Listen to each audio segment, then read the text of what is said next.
Derrière ces montagnes qui forment une fortification naturelle, de nombreuses peuplades et tribus se sont, depuis les temps les plus reculés, barricadées pour se protéger et vivre en paix. Du haut de leur cime, ces chaînes montagneuses avaient toujours constitué un facteur de stabilité et vu s'égrener sur leurs terres différentes civilisations. Cette série de sommets a donné naissance à la chaîne des Bibans, dont Borj Bouarerij a puisé sa dénomination. Terre d'histoire, les Bibans s'étalent des Ouled Sidi Ibrahim à l'ouest jusqu'à Borj Zemmoura à l'est. La nature exceptionnelle de leur terrain a permis de constituer un refuge salvateur à nombre d'armées. Des terres disséminées ça et là, et où furent mis au jour des témoins datant de la préhistoire. Dans d'autres régions telles Medjana, Al-Hamadiya et le sud de Zemmoura, il a été découvert des éléments en pierre de pressoir à huile, ainsi que des pierres grises, portant des inscriptions datant de la période numide. L'expansion romaine atteignit vers la fin du 1er siècle l'intérieur du pays en parvenant au nord des Aurès pour traverser les plaines de Sétif et le territoire de Borj Bouarerij par le sud et parvenir jusqu'à Sour el-Ghuzlan. Durant cette période, la région fut alors connue sous la désignation de Tamennouna. La région a connu une longue période d'instabilité et de perturbations ponctuées d'une série d'invasions et de conflits. Ce fut ainsi jusqu'à l'avènement de l'islam. Par la suite, ce territoire a vu se succéder sur son sol une kyrielle de pans d'histoire correspondant à différentes époques telles l'émirat d'El-Qala, la gouvernance ottomane et l'émirat des Beni Abbas. Ces haltes se confondent avec les différents épisodes de l'histoire de Borj Bouarerij, dont la dernière coïncide avec l'arrivée de l'occupant français en 1839. Un présent illuminé qui s'inspire d'un passé à l'enracinement profond et porteur de réalisations de valeurs et de projets grandioses. Cela transparaît à travers l'amélioration de la qualité de vie dans la ville, la concrétisation d'un vaste programme de logement, tout type confondu, l'ouverture de voies rapides répondant aux normes les plus exigeantes, la réception d'infrastructures sportives et artistiques dotées d'équipements les plus modernes. L'aménagement urbain du territoire de la wilaya n'était pas en reste.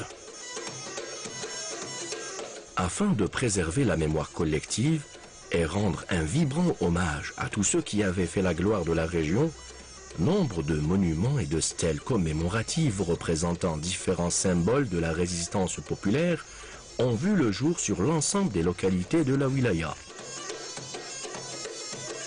Ces nombreux témoins sont là pour raviver les révoltes d'El-Mokrani, à l'exemple du mont Tafartast à Medjana, des hauteurs de Zemmoura.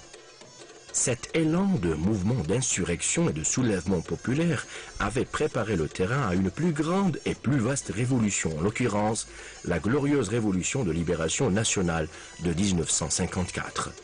Les nombreuses victoires engrangées par les combattants avaient porté un coup dur à l'ennemi qui a essuyé d'énormes pertes humaines et matérielles.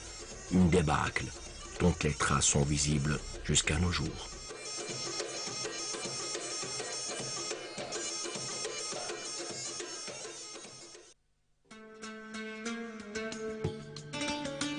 La wilaya ne cesse d'accorder un intérêt particulier à tous les secteurs, dans la continuité et en conformité avec les priorités inscrites dans les différents programmes de développement et de relance engagés par le gouvernement. Il était urgent que ces différents secteurs bénéficient de nouvelles infrastructures, ceci à même de renforcer leur progrès et leur essor pour une vie meilleure du citoyen. La volonté des pouvoirs publics de voir le développement se concrétiser de manière durable les a poussés à accorder une importance particulière au secteur de l'enseignement supérieur qui a connu la finalisation de nombreux projets ainsi que la réalisation de nouvelles structures. Le centre universitaire de Borj Bouarerij a vu le jour en l'an 2000. Au tout début, ce n'était qu'une annexe. Plusieurs spécialités sont enseignées durant le cursus universitaire. L'informatique, l'électronique, le tronc commun des sciences exactes technologiques, les sciences économiques et de gestion, l'électromécanique et tant d'autres. L'université de Borj Bouarerij n'est pas en marge de l'évolution du secteur de l'enseignement supérieur. En effet, il figurait déjà parmi les 10 premières universités à avoir adopté à titre expérimental le nouveau système LMD.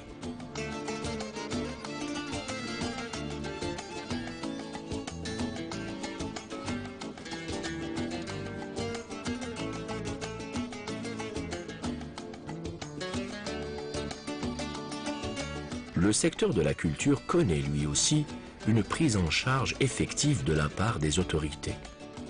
Pour répondre à la demande pressante de la population en matière de culture, il a été construit un complexe culturel qui abritera et laissera s'exprimer le sens créatif, ainsi que les nombreux talents de la composante juvénile notamment. De forme circulaire et s'élevant sur plusieurs étages, le complexe a été conçu dans un style architectural exceptionnel.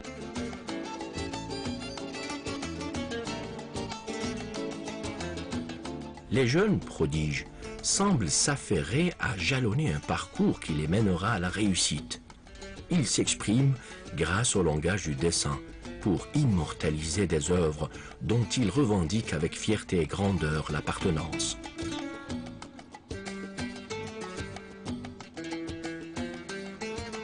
Une main tendue qui ravive le souvenir et des représentations des 4 coins du pays réalisées par des jeunes talents de Borj Bouarerij.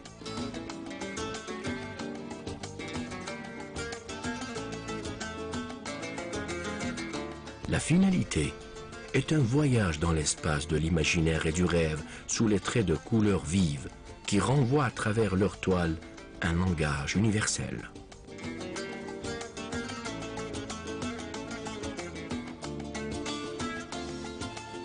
Les lieux exhalent radiance et épanouissement. Partout, Borj Bouarerij accueille ses convives avec des fleurs. Des détails extrêmement fins sont gravés dans du marbre et du cuivre. Il s'agit là de la résidence de la wilaya, l'une des plus importantes structures immobilières rattachées au siège. C'est un lieu de détente et de sérénité qui offre l'opportunité de découvrir de très près Borj Bouarerij.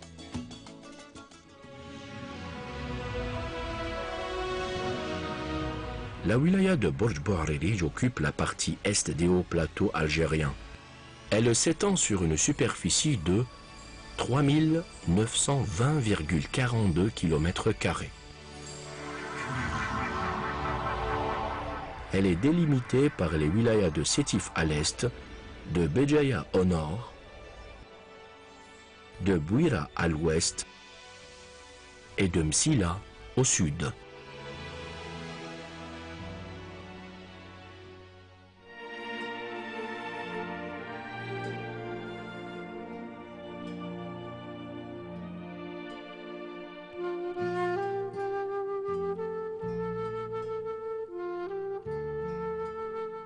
Les jardins publics représentent pour les habitants un véritable lieu de détente et de relaxation. Leur proximité de stèles et monuments racontant l'histoire de la ville rajoute à ces espaces une plus-value qui fait le bonheur des visiteurs. Le Turc Hassan Pacha, le fils de Khaireddin Barberousse, édifia en 1559 une citadelle dénommée Al-Borj. Construit sur les hauteurs d'une colline, ce fort occupe une position stratégique qui offre une meilleure observation et un contrôle efficace de la région et les alentours. En juin 1841, les autorités françaises installèrent un campement militaire à proximité des ruines du fort. Craignant des actes de représailles de la part des autochtones, les Français se mirent alors à déblayer les débris de l'ancien fort et construisirent une autre fortification. En 1843, une troupe de soldats du génie civil fut chargée de la mission de bâtir à l'intérieur de la citadelle un ensemble d'infrastructures, dont des habitations, un centre médical, des entrepôts et divers autres établissements militaires. Actuellement, cette fortification porte l'appellation de Borj el-Mokrani, en hommage au Cheikh el-Mokrani qui assiégea avec son armée les forces françaises retranchées dans cette citadelle. Présentement, le Borj est devenu le musée à ciel ouvert de la wilaya et représente la destination préférée des touristes.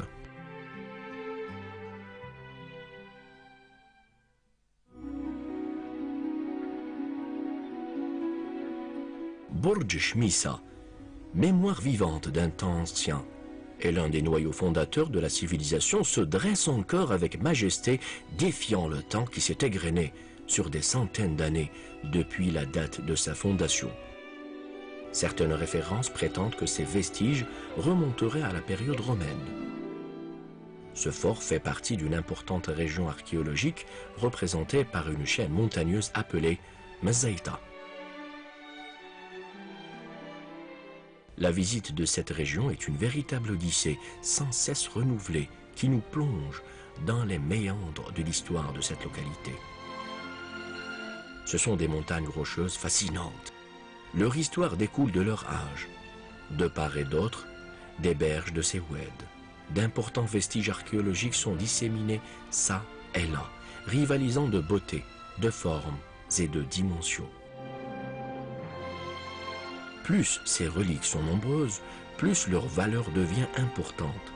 Elles sont le témoin éternel de la profonde ancienneté de l'homme et des lieux. Ici se dressent les monts Kliyat, lieux de civilisation et d'histoire. Quant à la Dashra, située en contrebas des montagnes, elle puise sa splendeur de l'éclat de son entourage immédiat. C'est une vue agréable sur la fascinante région de Borjgdir.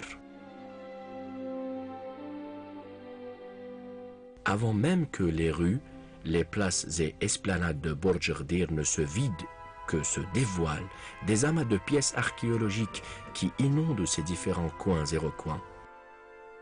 C'est une ville ancienne qui a vu se succéder sur ces terres des peuples et des générations et qui a été le centre d'intérêt de nombreux historiens tels Al-Bakri, Al-Idrisi, Ibn Khaldoun, Ibn Hawqal et tant d'autres. Des chercheurs avancent la date de sa fondation qui correspondrait à la période comprise entre les ans 80 et 98 après Jésus-Christ. La région de Borjgdir était une colonie romaine, notamment durant la 4e étape de l'expansion romaine en Afrique du Nord. Les nombreux vestiges découverts témoignent de cela. D'autres sites rattachés à la ville d'Ordir abritent également nombre de traces de cette période. On peut citer Taqliyat, Blimour, Al-Anasr et Rilasa. De nombreux explorateurs et historiens avaient évoqué la ville de Borjgdir. Ils l'avaient décrite comme étant un grand centre urbanistique entouré de champs fertiles et parcouru par d'abondants cours d'eau. À son propos, Al-Bakri avait dit « La ville de Borjgdir